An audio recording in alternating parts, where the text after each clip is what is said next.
Welcome to another interesting video on my channel, and today I'm going to show you a solution to this problem whereby your phone is going to be rebooting itself, whereby the fault is not from the power flex. Like for example, this phone like this is rebooting itself and the customer brought it to me.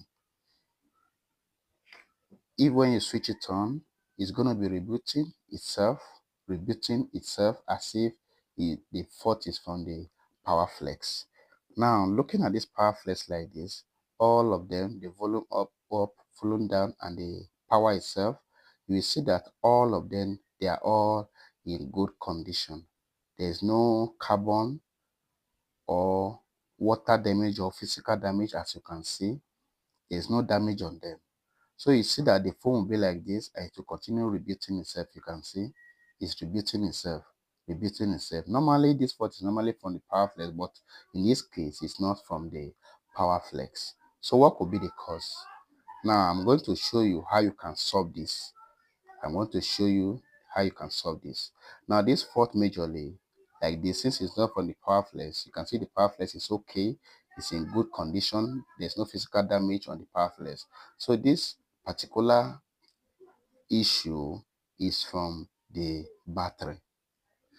This issue is from the battery. So I'm going to let me remove the fingerprint, and then I'm going to remove the battery for you.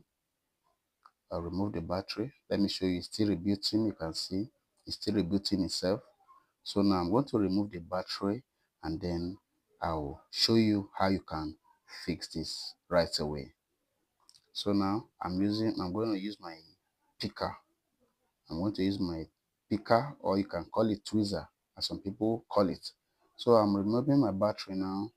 So the battery now. I'm going to open the panel, the power management chip, and I'm going to show you how to go about it.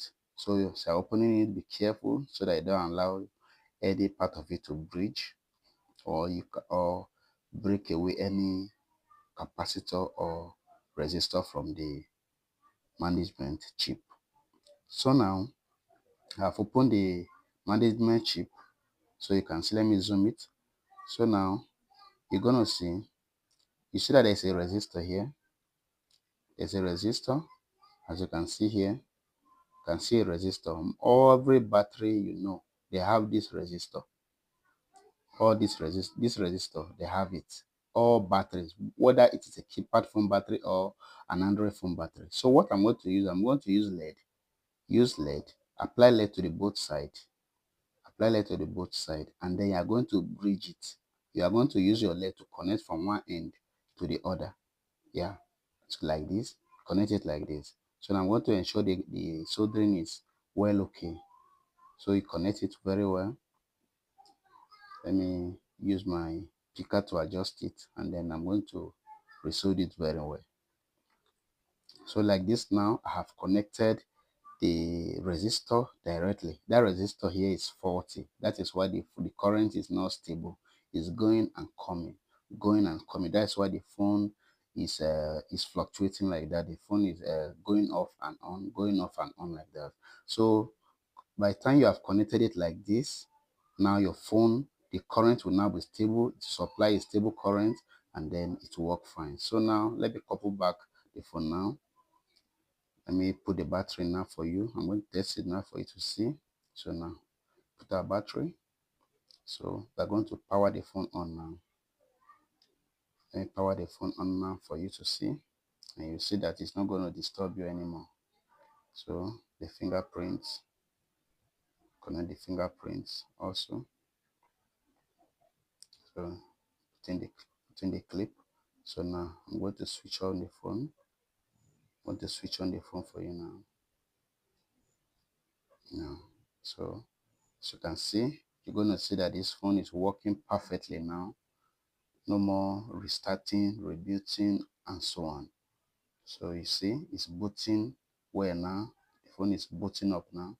You can see it's booting normally now. You see, you can see that it's okay now. It's working fine now.